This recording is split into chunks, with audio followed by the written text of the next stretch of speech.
Middle-earth, home to many diverse races, from wizards to hobbits, goblins to dwarves, orcs to elves. Many stories have been created and developed in the world of Tolkien. To delve into the world, you can start here with DagoraC TV.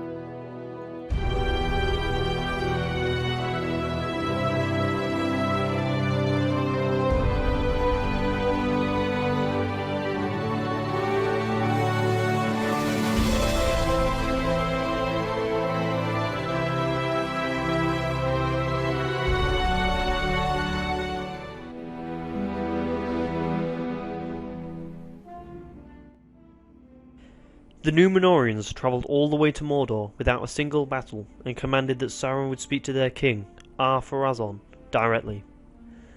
Sauron knew that he could not defeat them, so he came down and presented himself in his fair form and met the leader, flattering him. The king demanded Sauron would come back as a hostage. Sauron faked distress, but in all secretness he was delighted as he could destroy the Numenorian dynasty from within. After a few short years, Sauron rose from captive to the king's most trusted advisor, and near enough all of the court was in awe of him. Sauron would lie to the Numenorian men, playing on their fear of death, turning them into the worship of Morgoth, lying to them, saying he would protect their mortality.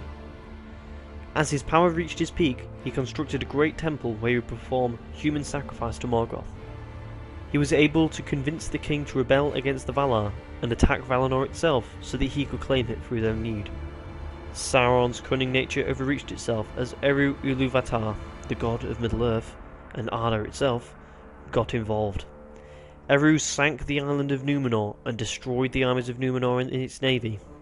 Some faithful Numenorians, though, led by Elendil, ancestor of Aragorn and father of Isildur, was spared, and they went to Middle-earth and they founded Gondor and Arnor. The world was bent so that thereafter only elves could sail into the utter west, the Undying Lands. Sauron's body was destroyed, but spirit not diminished, and fled back to Mordor with the One Ring still in his grasp. He lost all ability to assume a fair shape, and now ruled through terror and force. He slowly rebuilt his strength in a time known as the Dark Years.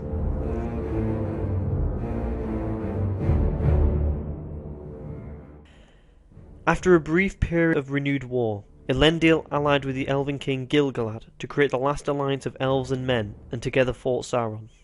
They finally defeated him at the Battle of Dol-Guldur and laid siege to Barad-dûr. Sauron himself came forth and duelled with Elendil and Gil-galad, killing them both single-handedly. Elendil's son Isildur then took up his father's broken sword Narsil and cut the ring from Sauron's hand. Sauron's physical body was immediately destroyed, and Sauron's armies were routed and his attempt to control the Free Peoples were over, and his greatest weapon was taken from him. But while Isildur had taken the ring, he could not bring himself to destroy it in the fires of Mount Doom where it was forged. Instead he became corrupted by the One Ring and kept it for himself. He was eventually betrayed by it a few years later and slain by orcs at Gladden Fields. The ring fell into the river Anduin and was lost for centuries before being found by two storish hobbit friends, Smeagol and Deagol.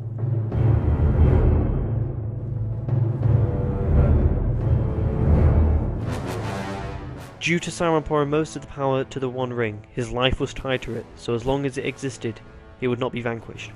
He spent the first 1,000 years of the Third Age in hiding and recouping his strength. Sauron began to rise again, and took the fortress of Dol Guldur in southern Mirkwood. He went under the disguise of the Necromancer, and the elves didn't realise that it was him at first.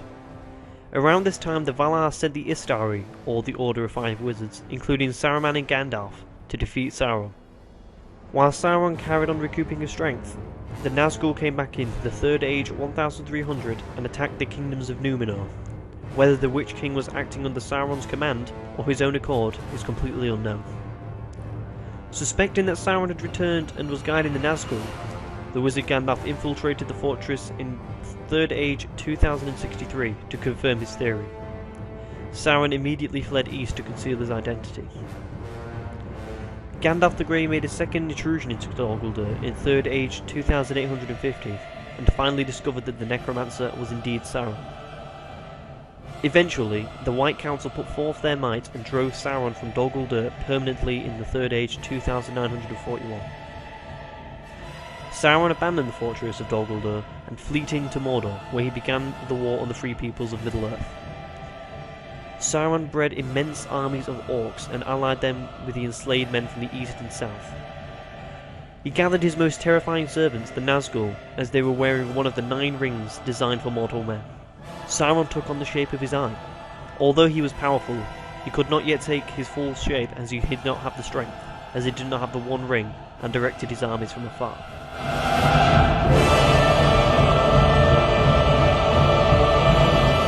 After the creature Gollum, who had previously possessed the ring, was captured, Sauron had brutally tortured him and learned that he had once a magic ring, and learned from him the words Shire and Baggins. Sauron then immediately sent the Nazgul to the Shire. Sauron allied with Saruman the White, member and leader of the Istari, and he expected him to take over the kingdom of Rohan. Saruman failed, however, and Sauron lost Saruman's huge Uruk-hai army and lost his most potent ally. Shortly after Saruman's defeat, the hobbit Peregrine Took looked into the Palantir that Saruman had possessed and accidentally communicated with Sauron. Sauron believed that Saruman had captured the halflings bearing the ring, and therefore believed that Peregrine Took had possessed the One Ring.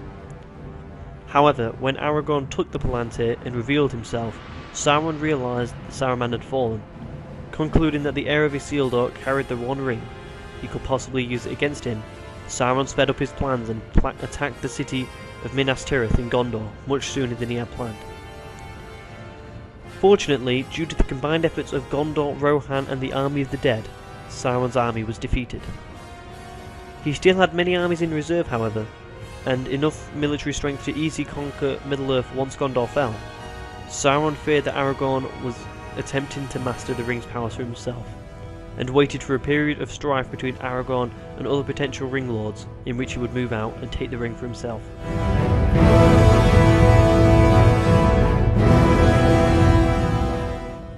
In a desperate gambit to buy time for Frodo to reach Mount Doom and to distract Sauron from the presence of the ring in Mordor, Gandalf and Aragorn led the remaining host from Minas Tirith to the Black Gate, making Sauron believe that Aragorn did indeed intend to challenge him directly. Sauron marched the entirety of his forces in Mordor to defeat Sauron's army so that he could regain his prize. This allowed Frodo and Sam to climb Mount Doom. Sauron became suddenly aware that Frodo had the One Ring in the cracks of Mount Doom when Frodo succumbed to the power of the ring and put it on his finger. He frantically sent out the ringwraiths towards the mountain to retrieve the ring. He was too late, however, as the ring had been destroyed in the fires of Mount Doom. The earth took a great shockwave, rippled across Mordor, and the foundations of Barad-dûr were finally destroyed, causing the great fortress to fall in ruin. Mount Doom was completely destroyed in a cataclysmic eruption that consumed the 8 remaining Nazgul that had left their combat with the Great Eagles to race to Mount Doom. With his source of power gone, Sauron was utterly defeated and his armies were destroyed or scattered. With the One Ring destroyed, Sauron could not take a physical shape, reducing him to a spirit that would hover above Mordor.